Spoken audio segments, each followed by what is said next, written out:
భయం పడినప్పుడు, మనకి భయం వేసినప్పుడు రేపు రిపోర్ట్ ఏమవుతుందో, ఇప్పుడు హాస్పిటల్కి వెళ్ళాను కదా, రిపోర్ట్స్ ఎలా వస్తాయో, లేకపోతే నాకు పిల్లలు పుడతారా, లేకపోతే నేను ఎప్పుడు ఆనందంగా ఉంటాను, నేను ఇల్లు కట్టుకోగలనా, అప్పులు తెచ్చుకెళ్ళనా, ఇలా రకరకాల భయాల్లో మనం ఉన్నప్పుడు ఎవరైనా వచ్చి భయపడకు అంటే ధైర్యం వచ్చేస్తుందా? రోజంతా మన పక్కనే కూర్చునుండి 100 సార్లు 20 సార్లు 1000 సార్లు భయపడకు అంటే భయం పోతుందా? పోదు. కానీ దేవుడు అంటే పోతుంది.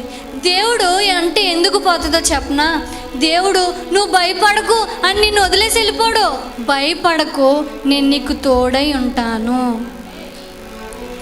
దిగులు పడకు, నేను నీ దేవుడినై ఉంటాను. బలహీనమైపోకు, నేను నీకు సహాయం చేస్తాను కదా అని చెప్తున్నాడు. కాబట్టి మనం ధైర్యంగా ఉండగలం. దేవుడు ఈరోజు చెప్తున్నాడు, నువ్వు ఏ భయంలో ఉన్నావో ఆ భయంలో నువ్వు ఒంటరిగా లేవు. అందుకే ఈరోజు నీతో చెప్తున్నాడు, నువ్వు భయపడకు, నేను నీకు తోడుగా ఉన్నాను, నేను నీకు తోడై ఉన్నాను.